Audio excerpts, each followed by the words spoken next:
ஒரு நிலப்பகுதி.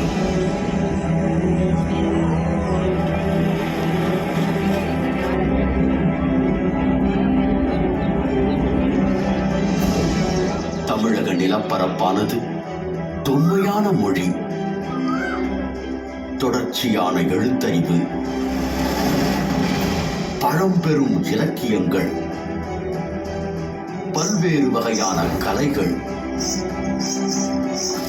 பிரமிக்க வைக்கும் நுண்திறன் மிக்க கைவினை தொழில்கள் என நீண்ட நெடிய பாரம்பரியத்தையும் வரலாற்றையும் கொண்டிருக்கு. இந்த தமிழக நிலப்பரப்புல மனித குல வரலாற்றோட தொடக்கத்தை பத்தி தெரிஞ்சுக்கணும்னா ஆயிரக்கணக்கான ஏன் லட்சக்கணக்கான ஆண்டுகள் பின்னோக்கி செல்ல வேண்டியிருக்கு. தமிழக வரலாற்றை தொடங்க வேண்டிய இடம் 15 லட்சம் ஆண்டுகளுக்கு முன்னால்.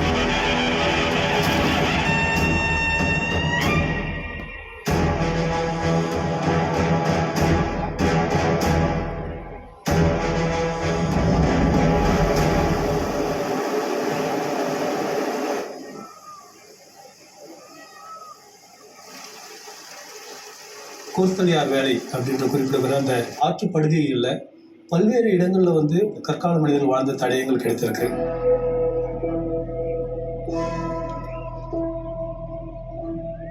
முதலாக கற்களை உபயோகப்படுத்தி அதை கூர்படுத்தி அதை வந்து ஆயுதமாக பயன்படுத்தி விலங்குகளையும் எல்லாம் மரங்களுடைய பழங்களையும் அடித்து சாப்பிட்டு அதில் வாழ்ந்துருக்கிறாங்க. ஹேண்டாக்ஸ்ன்னு சொல்லக்கூடிய ஒரு கற்கருவியை இவர்கள் உருவாக்கி இருக்கிறார்கள். அதுபோல கிளீவர் எனப்படும் ஒரு கிழிப்பான் அப்படின்ற ஒரு கருவி, அது போன்ற பல வகையான கருவிகளை இந்த கால மக்கள் உருவாக்கி இருக்கிறார்கள். இந்த காலகட்டத்தை தான் பேலியோலித்திக், அதாவது பழங்கற்காலம் அப்படின்னு சொல்றோம். இவங்க வந்து இயற்கையாக காட்டில் கிடைக்கக்கூடிய அந்த விலங்குகளை வேட்டையாடி உணவுகளை சேகரித்து, தாவரம், பழங்கள், கொட்டைகள், இது மாதிரி அந்த இதை சேகரித்து வாழ்ந்து வந்திருக்காங்க. இயற்கையா இருக்கிற குகைகள், பாறை மறைவிடங்கள், அங்கதான் வாழ்ந்திருக்காங்க. ரெண்டாவது, இவர்கள் இடம் விட்டு இடம் நகரக்கூடியவர்கள். அதாவது ஒரே இடத்துல இவங்களுக்கு வேண்டிய உணவு கிடைக்காது. ஒரு இடத்துல இவங்க ஒரு குழுவா தங்குவாங்க. அதுக்கு பேர் பேண்டுன்னு சொல்லுவாங்க. ஒரு பேண்ட்ல 25 to 50 பேர் ஒரு குழுவா இருப்பாங்க. அந்த இடத்துல உணவுகள் தீர்ந்தோன்னா இன்னொரு இடத்துக்கு புலம்பெயர்வாங்க.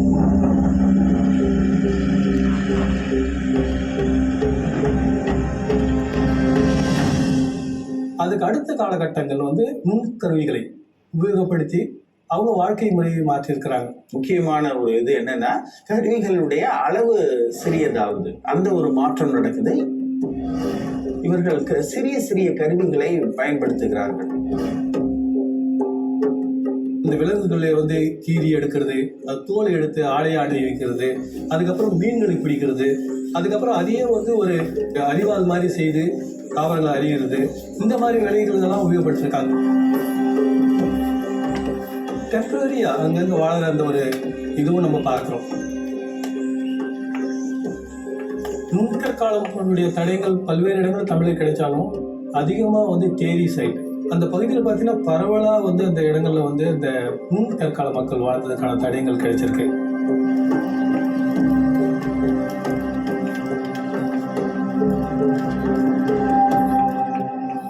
அதுக்கப்புறம் வந்து இந்த நிலைப்பாடு மெல்ல மெல்ல மாறுது. இந்த காலகட்டத்தில் தான் மனிதன் இந்த பழைய கற்கால கருவியிலிருந்து புதிய கற்காலத்திற்கு மாறுகிறான். கற்களை வந்து வலுவழுப்பாக ஆக்கி அதை வந்து உபயோகப்படுத்துகிற ஒரு காலகட்டம், அதை வந்து நம்ம நியோலித்திக் அப்படின்னு சொல்கிறோம்.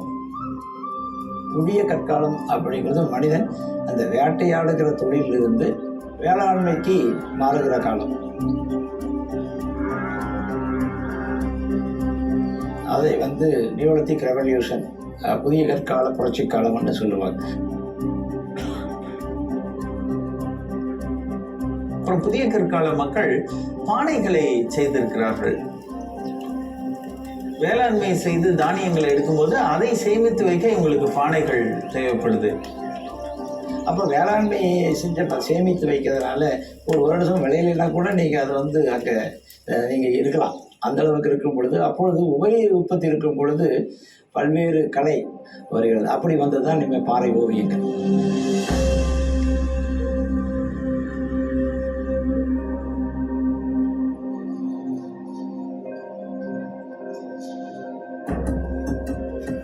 இரும்பு தாதுகளை கண்டறிந்து இரும்பு உருக்கி முதலாக இரும்பு உபயோகம் அந்த காலம் வந்து மனித வரலாற்றிலே ஒரு மிக முக்கியமான ஒரு காலகட்டமாக கருதப்படுகிறது.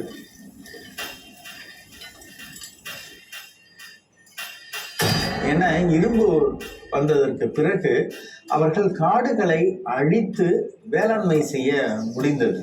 அப்ப இரும்பு வந்ததுக்கு அப்புறம் வேளாண்மை மற்றும் ஆடு மாடு மேய்த்தலுடைய பெருக்கம் அதிகமானதுன்னு சொல்லலாம். இவர்கள் வந்து பெரிய ஊர்களில் வாழ்ந்திருக்கிறார்கள். எளிமையான வீடுகள், அதாவது அழியக்கூடிய பொருள் களிமண் மரக்குச்சிகளை பயன்படுத்தி வீடுகள் கட்டி வாழ்ந்திருக்கிறார்கள். ஆனா இறந்தவங்களுக்கு மட்டும் நிறைய மென்கர், குத்துக்கல், கற்பதுக்கை, ஸ்டோன் சர்க்கிள், கல்வட்டம், தாழின்னு பலவிதமான அந்த ஈமை சின்னங்களை உருவாக்கி இருக்கிறார்கள்.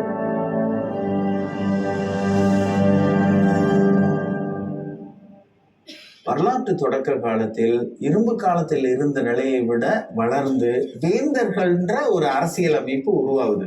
இதான் இப்ப மூவேந்தர்கள்னு சொல்றோம் இல்லையா, சேர சோழ பாண்டியர்கள். அவர்கள் பெரிய அளவு பகுதிகளை இவர்கள் கட்டுப்படுத்துகிறார்கள். ஒவ்வொரு வேந்தருடைய நிலப்பரப்புலையும் பார்த்தீங்கன்னா ஒரு தலைநகரம் இருக்கும், ஒரு துறைமுகம் இருக்கும்.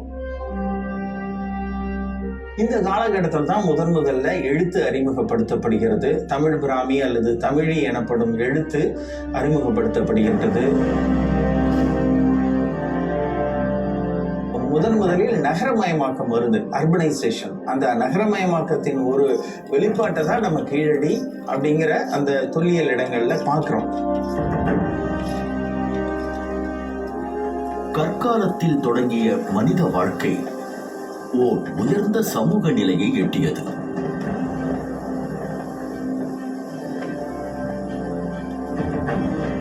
இந்த மனிதகுல வளர்ச்சிக்கு தமிழக நிலப்பரப்போட நீர்வளமும் ஒரு மிக முக்கியமான காரணம்.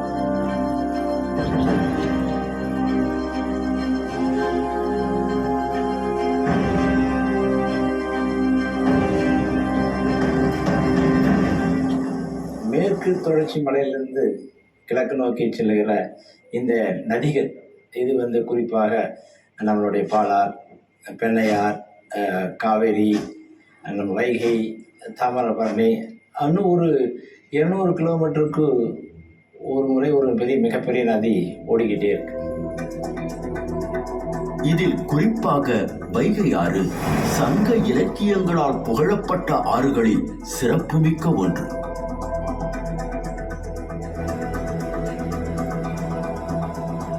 வைகை ஆற்றங்கரையில் மனித நாகரிக வளர்ச்சிக்கான தடயங்கள் புதிய கற்காலத்தில் இருந்தே கிடைக்கின்றன.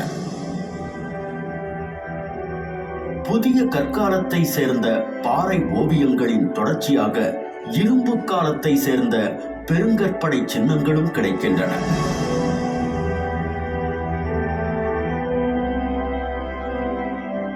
அதன் தொடர்ச்சியாக தொடக்க வரலாற்று காலத்தை சார்ந்த தமிழி எழுத்து பொறிக்கப்பட்ட நடுக்கற்களும் கிடைக்கின்றன. இந்த நடுக்கற்கள் இந்தியாவிலேயே தொன்மையானவை. நடுக்கற்கள் மட்டுமில்லாம தமிழி எழுத்து பொறிக்கப்பட்ட பாறை கல்வெட்டுகளும் ஏராளமாக கிடைக்கின்றன. இதில் குறிப்பாக 2300 ஆண்டுகளுக்கு முன்பே மதுரை பெயரானது மேட்டுப்பட்டி கல்வெட்டில் குறிப்பிடப்பட்டிருப்பதோடு அழகர்மலை கல்வெட்டிலும் குறிப்பிடப்பட்டிருக்கு.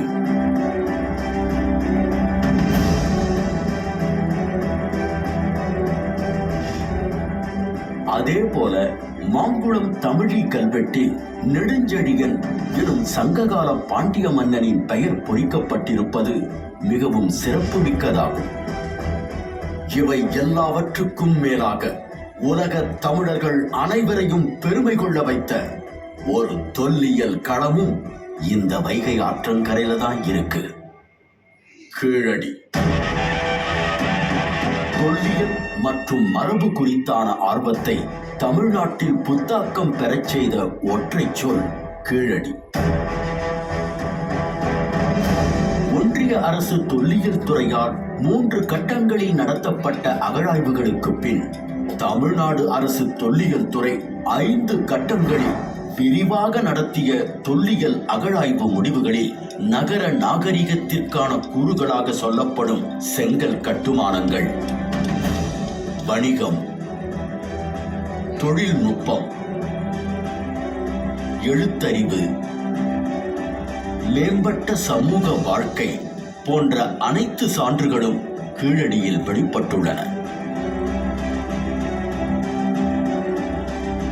இந்த தொல்லியல் சான்றுகள் 2600 ஆண்டுகளுக்கு முற்பட்டது என்பதை அறிவியல் அடிப்படையிலான காலக்கணிப்பு முடிவுகளும் உறுதி செய்கின்றன.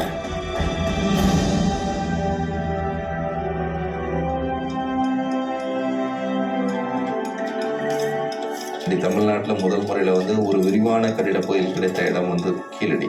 அந்த கட்டிடப் பகுதியில வச்சு தான் நம்ம சொல்றது நகர நாகரிகமாக இருந்திருக்கும். நம்முடைய சங்ககால முறையில் ட்ரெடிஷ்னல் வேலை கற்ற நீள் வகையான கட்டிடப் பகுதிகளாகத்தான் எல்லாமே கட்டிடங்கள் கட்டப்பட்டிருக்கு.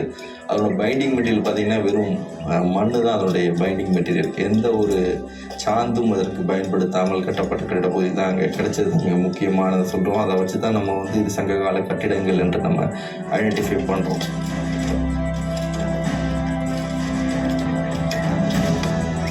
இது மட்டுமல்லாமல் இரும்பு பொருட்கள், விலை உயர்ந்த மணிகள், பல வகையான மட்கலன்கள், நெசவு தொழிலுக்கான தக்கடிகள் என தொழில்கள் சார்ந்த சான்றுகள் கீழடியில் கிடைக்கின்றன. மேலும் அரிட்டைன், ரவுலட்டட் வேர் போன்ற அயலக பானை ஓடுகளும் ரோம் நாட்டு நாணயங்களும் கிமு 5ஆம் நூற்றாண்டை சார்ந்த கங்கை சமவெளி நாணயங்களும் கிடைக்கின்றன. குறிப்பாக வந்து மௌரியர் காலத்துக்கு முன்னால் இருந்து இந்த நாணயங்கள் இங்கே நம்ம கிடைக்கிறதுனால கண்டிப்பாக அந்த காலகட்டத்திலிருந்து அது தொடர்ந்து ஒரு வணிக நகரமாக செயல்பட்டிருக்கலாம் என்பதற்கான ஆதாரமாக தான் இங்கே நம்ம இந்த கீழடி நம்ம பார்க்குறோம்.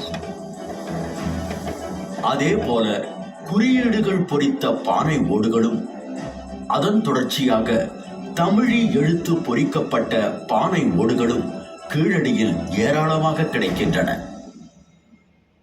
இதிலிருந்து கீழடியில் நமக்கு என்ன தெரியுதுன்னா, ஒரு எழுத்தறிவு படைத்த ஒரு சமுதாயம் அங்கு வாழ்ந்திருக்க வேண்டும் என்பதற்கான ஒரு ஆதாரம் கிடைக்குது.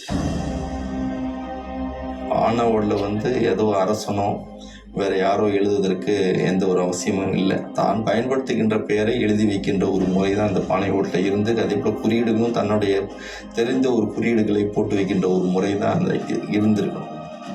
இன்னைக்கு கூட நம்ம வந்து அந்த பாத்திரங்களில் எழுதுகிற பழக்கம் நம்மகிட்ட இருக்கு. அந்த முறை ஒரு தொடர்ச்சியான ஒரு முறையாக நாம் இங்கே தமிழ்நாட்டில் நம்ம பார்த்துட்ருக்கோம். அது தவிர பார்த்தோம்னா விளையாட்டு பொருட்கள், பாஸ் டைம்ஸ் தான் மிக முக்கியம். ஒரு நாகரிகத்தில் வந்து பாஸ் டைம்ஸை வச்சு தான் பேஸ்ட் ஆன் த சிவிலைசேஷனை வந்து வேல்யூ பண்ணுவாங்க. கலித்தொகையில் பகடை விளையாட்டு மிக துல்லியமாக சித்தரிக்கப்படுகிறது. விளையாடும் பொழுது 10 என்ற எண் வரும்படியாக பகடை விளையாட்டு. அப்படி என்றால் அது ஒரு கனசதுர பகடையாகத்தான் இருக்க வேண்டும். கலித்தொகையில் பேசப்படுகிற பகடையும் கீழடியில் கிடைத்திடக்கூடிய பகடையும் ஒன்றே. சங்க இலக்கியம் ஒரு புனைவு இலக்கியம் அல்ல. அதனுடைய நம்பகத்தன்மையை கீழடி நமக்கு எடுத்து உணர்த்தி இருக்கிறது. இன்னும் சொல்ல போனால் எனக்கு தெரிந்த வரையில் இந்தியாவில் இன்னொரு அகழ்வாய்வு தடமும் இன்னொரு இலக்கியமும் இவ்வளவு நெருக்கமாக நின்று கை குலுக்கிக் கொண்டதே இல்லை. சுடு மண்ணால் ஆன விளையாட்டு சக்கரங்கள், வட்ட சில்லுகள், தந்தத்தினாலான பகடைகள், ஆட்டக்காய்கள் மற்றும் சோழிகள் என பல்வேறு வகையான விளையாட்டுப் பொருட்கள் கீழடியில் கிடைக்கின்றன. அதை இன்னைக்கு நாம் பார்த்தோம்னா நம்முடைய மக்கள் தொடர்ந்து பயன்படுத்துகின்ற ஒரு நிலையை நாம் பார்த்துட்டு இருக்கோம்.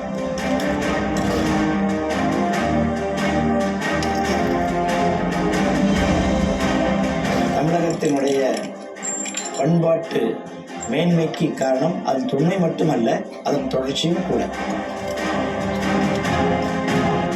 2600 ஆண்டுகளுக்கு முன்பே முழு வளர்ச்சி நிலையை அடைந்த நகர நாகரீகம் இருந்ததற்கான சான்றுகளை வெளிப்படுத்தியதன் மூலம் கீழடி உலகிற்கு உரைப்பது யாதெனில், தொன்மையை போற்றியும் புதுமையை ஏற்றும் என்றென்றும் உயர்நிலை சமூகமாய் வாழும் நிலப்பரப்பு தமிழ்நாடு.